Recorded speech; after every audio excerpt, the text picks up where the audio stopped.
हाँ चलो करते हैं। हेलो दोस्तों, मैं उनीस आज एक बार फिर आपको अपने यूट्यूब चैनल पे मैथ का सेगमेंट जो कि हमारे स्टार्ट कर रहे हैं प्रैक्टिस बैच का। और आज हम डिस्कस करने जा रहे हैं 11 जून 2019 शिफ्ट 3 जो एसएससी सीजीएल प्री का एग्ज़ाम हुआ था उसके क्वेश्चन को दोस्तों हम आज डिस्कस करेंगे। और आज हम देखेंगे कि पेपर को सॉल्व कैसे करते हैं एग्ज़ाम में और इसकी अप्रोच क्या होती है, जो कि बेस्ट अप्रोच हो सकती है वो हम आपको देने की कोशिश करेंगे। तो आइए, पहला क्वेश्चन आपके स्लाइड पर शो हो रहा होगा, तो हम पहले क्वेश्चन को देखते हैं। लिखा है sine square 48 degree plus sine square 42 degree minus sec square 30 degree plus tan square 60 degree. यही क्वेश्चन है दोस्तों। तो आप देखेंगे कि इन दोनों का सम कितना हो रहा है 90 डिग्री।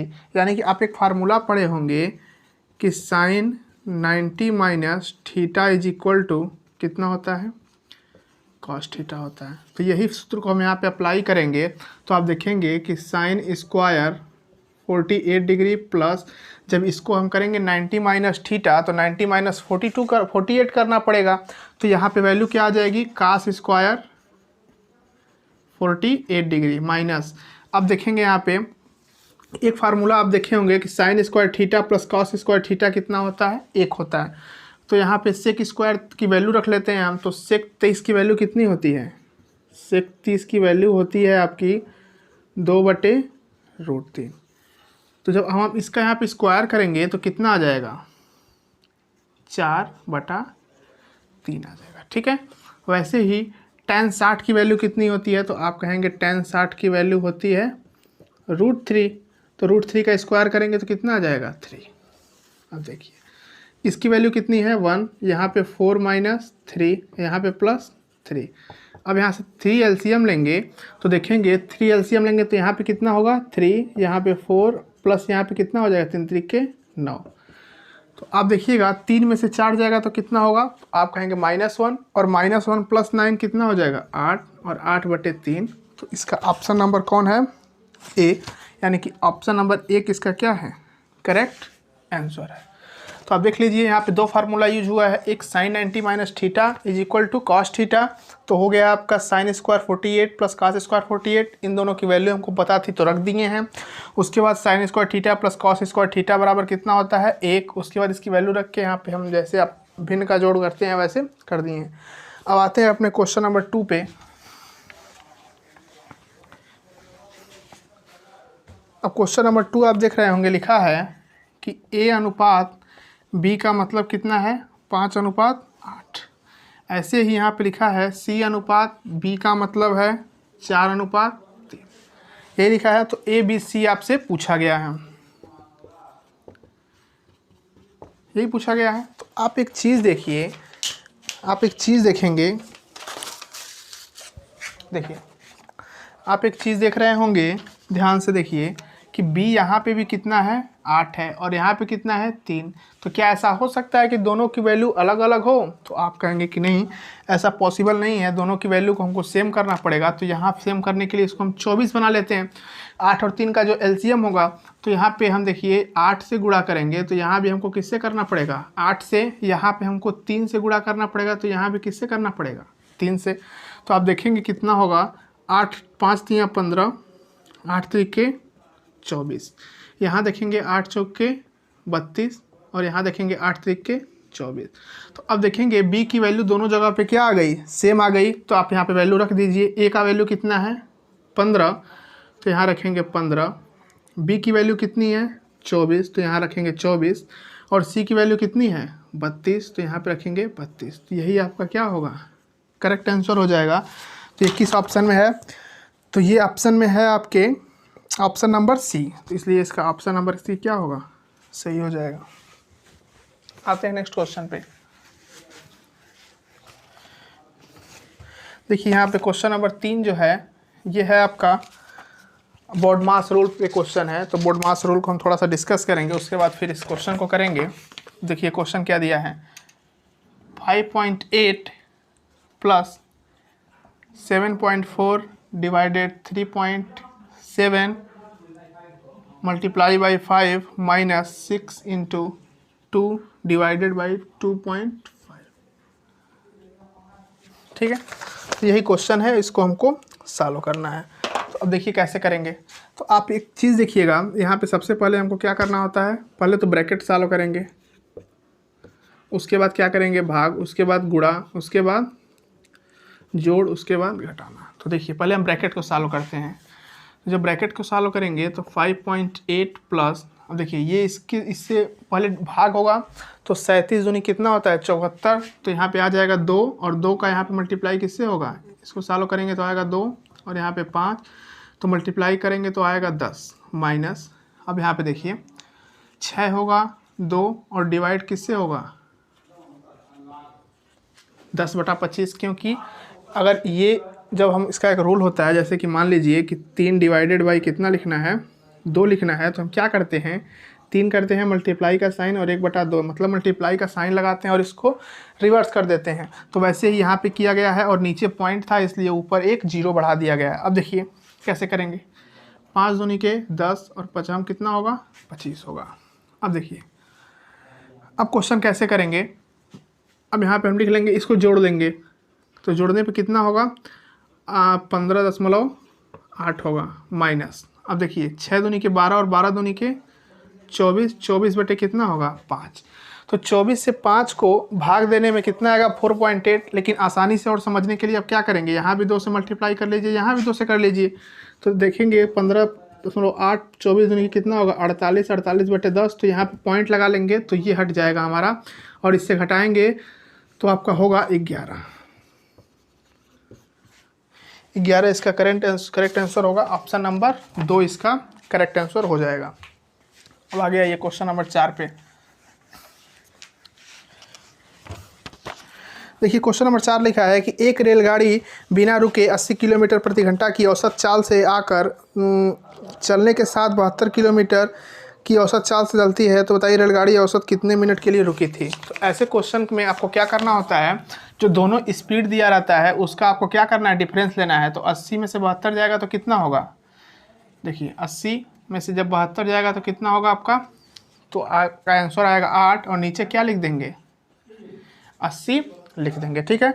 और ये देखिए क्या है हमारा 8/80 आ गया, ये तो हमारा क्या है घंटे में आया, लेकिन इसको हमको मिनट में चेंज करना है तो यहाँ पे हम क्या करेंगे 60 से मल्टीप्लाई कर देंगे। अब देखिएगा कितना होगा 8 10 में 80 हो जाएगा और फिर 10 से करेंगे इसको तो कितना होगा 6, यानी कि 6 मिनट के लिए क्या हुई थी वो ट्रेन रुकी थी। क्वेश्चन नंबर कितना हो गया ये 1 2 3 4, चौथा क्वेश्चन का 5वें पे आइए, लिखा है 2 वर्षों के लिए 12% चक्रवृद्धि 12% वर्ष की दर से x रुपये का चक्रवृद्धि ब्याज साधारण वर्ष में अंतर कितना दिया गया 18 दिया गया। अच्छा तो रेट कितना है 12% और टाइम कितना है 2 ईयर, यही दिया है। तो आप जानते हैं कि साधारण ब्याज क्या होता है डायरेक्ट, जैसे कि मान लीजिए कि अगर आपके पास 100 रुपये है तो यदि आप सिंपल इंटरेस्ट लगाते हैं 10% का तो कितना हो जाएगा 110 हो जाएगा। फिर यदि आप 10% और लगाते हैं तो 10% और लगाएंगे तो ये इसी पर लगेगा, ठीक है ना, तो यहाँ पे क्या हो जाएगा ये फिर 120 हो जाएगा। तो आप देख रहे होंगे ओवरऑल कितना बढ़ रहा है 20% बढ़ा। तो डायरेक्ट 10 और 10 2 बार डायरेक्ट बढ़ा तो 10 10 20, तो यानी कि एसआई क्या होता है डायरेक्ट बढ़ता है। लेकिन यदि यहीं पे हमको सीआई निकालना होता तो सीआई में क्या होता, जैसे कि मान लीजिए कि यहाँ पे 10% हम लगाएं, अब देखिएगा यहाँ पे एसआई कितना आया है 20%। अब देखिए अगर हमको यहाँ पे सीआई निकालना होता तो 10% कितना हुआ 110, लेकिन अब जब हम आगे 10% लगाएंगे तो ये इस पे नहीं लगाएंगे, हम किस पे लगाएंगे इस पे लगाएंगे। जब इस पे 10% लगाएंगे तो कितना हो जाएगा 121। तो आप देख रहे होंगे कि एसआई कितना आ गया सीआई 100 और 121 का डिफरेंस कितना हुआ 21। तो आप देख रहे होंगे कि एसआई और सीआई में डिफरेंस आ गया। तो अब यही हम देखेंगे कि यहाँ पे हम क्वेश्चन कैसे लगाएंगे। अब देखिए यहाँ पे एसआई निकालना तो डायरेक्ट निकल जाएगा 12 दूनी के 24%, लेकिन अब सीआई निकालना है तो हमको यहाँ पे सक्सेसिव का फार्मूला लगाना पड़ेगा। और सक्सेसिव का फार्मूला क्या होता है देखिएगा x + y + x × y/100। तो आप लगाइए 12 + 12 + 12 × 12/100। तो देखिए 12 दूनी के 24 प्लस 12 से 12 का मल्टीप्लाई होगा तो कितना आएगा 144। और जब 144 को 100 से हम डिवाइड करेंगे तो कितना आएगा 1.44। तो यहाँ पे हम क्या कर देंगे 1.44। अब देखिए ये कितना आया 25.44। तो यानी कि SI कितना आया 2 साल में 24 और CI कितना आया 25.44। तो इन्हीं दोनों का डिफरेंस ही तो क्या है 1.44।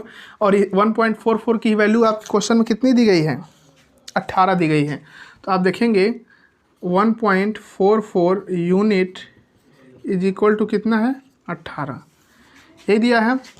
तो अब कितने की वैल्यू निकालनी है हमको, तो वैल्यू निकालनी है हमको x की। तो x क्या था जो क्रय मूल्य नहीं, जो मूलधन हम दिए थे तो मूलधन कितना होता है 100%। तो 100 यूनिट की वैल्यू निकालनी है।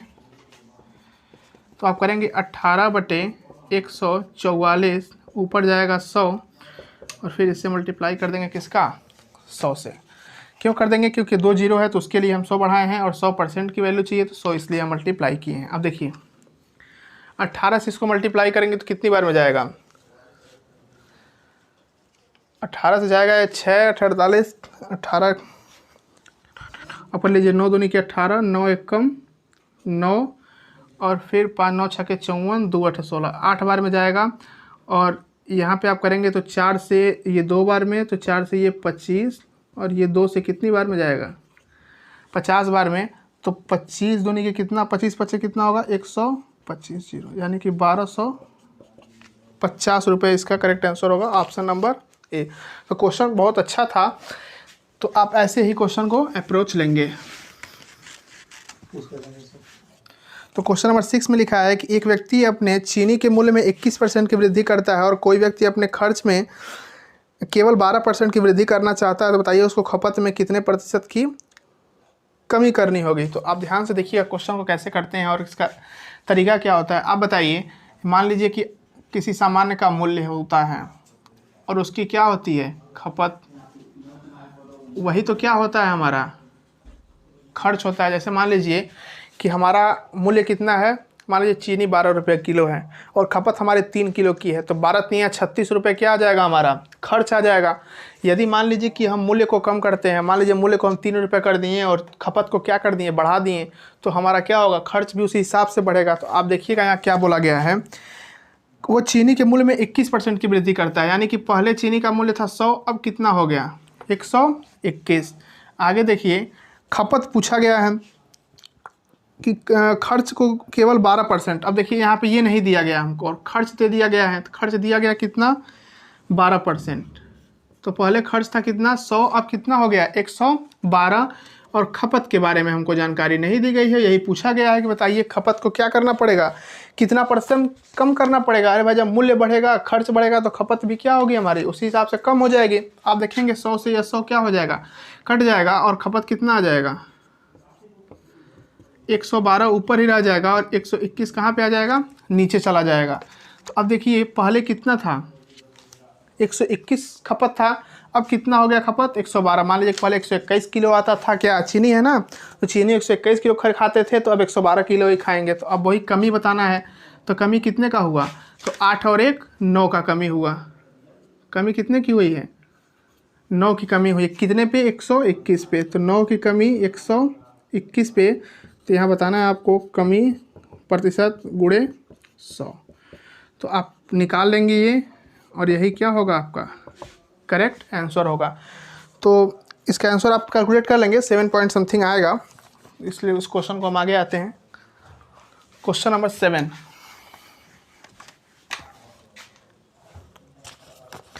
अब देखिए दोस्तों क्वेश्चन नंबर 7 क्या दिया गया है, हमारा ज्योमेट्री का क्वेश्चन है।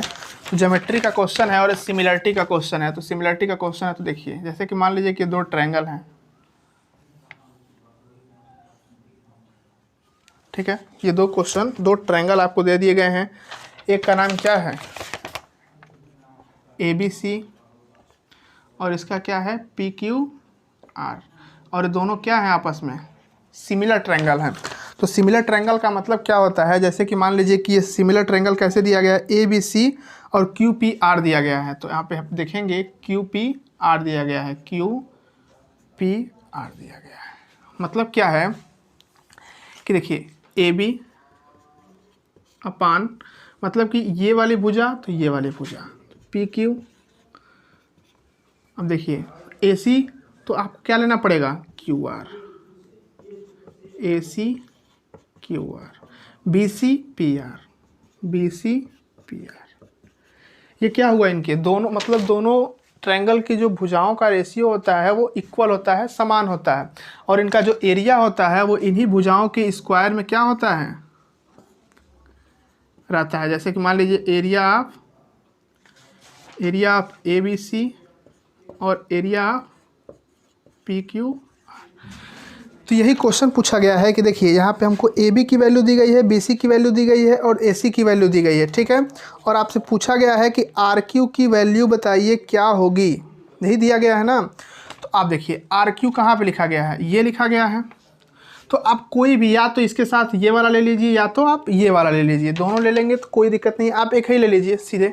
क्यू आर की वैल्यू पूछी गई है ना, तो आप ऐसे ले लीजिए कि ए सी अपान क्यू आर, इसका स्क्वायर क्या होगा, जो ए बी सी का क्या दिया होगा क्षेत्रफल और जो पी क्यू आर का क्षेत्रफल दिया होगा। तो लिखा है ए बी सी का स्क्वायर, ए बी सी का एरिया कितना दिया गया है 16 और पी क्यू आर का कितना दिया गया है 25।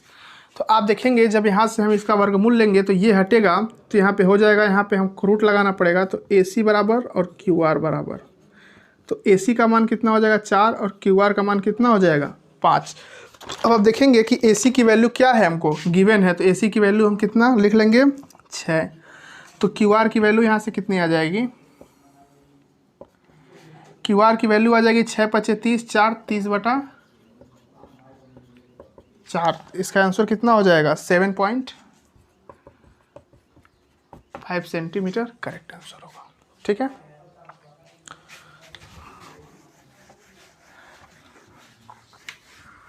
दोस्तों अभी तक आपने देखा हमने 8 क्वेश्चन को डिस्कस कर लिया है। अब इससे आगे जो क्वेश्चन होंगे वो नेक्स्ट वीडियो में डिस्कस होंगे। 25-25 क्वेश्चन का सेट होता है, तो अभी थोड़ा हम स्लो करेंगे और जैसे जैसे हमारी नंबर ऑफ वीडियोज़ बढ़ जाएंगी तो हम स्पीड को और बढ़ा देंगे।